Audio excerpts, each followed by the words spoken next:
NJASCD is proud to present Dr. David Aderhold with the 2025 Dr. Ernest L. Boyer Outstanding Educator Award. David Aderhold is the superintendent of the West Windsor-Plainsboro Regional School District and has been a preeminent voice among school leaders who face the most pressing challenges. Whether advocating for student mental health, implementing a creative solution to address staffing shortages, or leading the Educator Evaluation Task Force, David Aderhold is the superintendent that all school leaders look to for guidance and leadership. The task force's number one goal was to look at burden for educators, both administrators and teachers.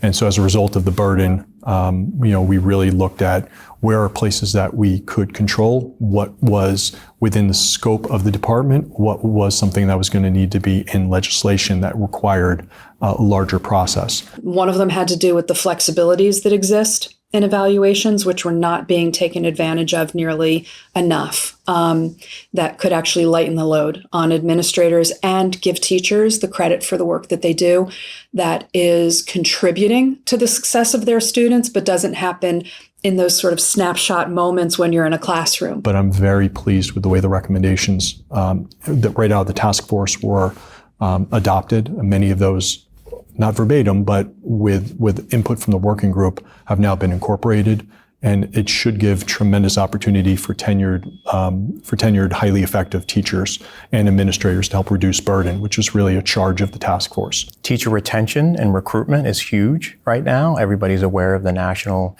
and statewide shortage, and specifically in certain subject areas, but really across the board. That is something that he has really advocated at the local, state, and national level for thinking about how we ultimately not only develop that future generation of teachers, but how do we retain that talent? How do we recruit that talent? So we looked at it from a student-teacher perspective. We partner with Ryder, we partner with TC&J in particular, but we have other partners in the area, but there are two big feeders. And we brought them in, we talked about what it could look like, and we ultimately decided to put a stipend together for student teachers to non-binding, to if they student teach with us and are accepted into our program, they have to attend a certain number of trainings and they get a $5,000 stipend for the semester. The universities are producing less and less candidates each year. It's dwindling tremendously. There's a very low pool of certified staff members. And usually what happens is the competition is fierce, where we used to have 300 and 400 applicants for every position, especially at the elementary level. We're lucky if we have in the maybe 20 or less, and even fewer sometimes. And so Dr. Aderhold said, well, what we can do is we can see if we can offer stipends of no less than $5,000. But the amount of folks that we've hired from that program are remarkable because they feel an intense loyalty to us. They feel supported. We've invested in them. They've invested in us. And we've built relationships, and they never hit the job market because they're so happy. They don't even put an application out. They say yes to the job you offer them. So that was the concept, and it's working beautifully. Dave sets a bar that is one that's not always easy to jump over, but it is always the right bar, right? Set high expectations and reach them. The other thing is he gets in the work himself. It's not just directive work. Dave is passionate about what we do. So he taught me a lot about making sure that when you walk into a space, you have facts, and the facts are based on what you read or what's in a law, what's in a policy, what's in a code, and those types of things, so that you're not arguing semantics about something you didn't have proof of. And so he was really good in that way. He gets the diversity of opinion.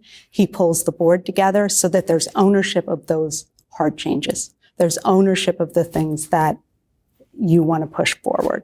I mean, that for me is what makes him a great leader. Dave is really a tremendously inspiring leader. He is visionary, he is compassionate, and he lives his craft every day. He models for everyone that he engages with what compassionate, effective, visionary leadership really is. Yes, we feel like we work in a district where we have a model for courageous leadership, right? And so what I think about with that is that, Dave is the type of leader who's always modeling what it means to stand in front and always pushing the envelope of when policies and experiences no longer serve students, even if we have to stand alone, like we do that. We're going to advocate at the state level. And he just goes, and he is constantly bringing back to students and what they need, educators and what they need, and just trying to do right by the people who are in our charge in education. When I explain to other colleagues in other districts, this is what we're doing, and Dave did this, and they're flabbergasted. They're awestruck by the fact that we are doing what we do. And again, it's under Dave's leadership. So it's a testament to his vision and the way in which he's able to really rally us all together for common causes. It's the greatest profession possible. Like the joy you will get from being an educator, meeting the needs and working in service of students and colleagues in a community and building a community over time. There's no greater gift you can have in a profession.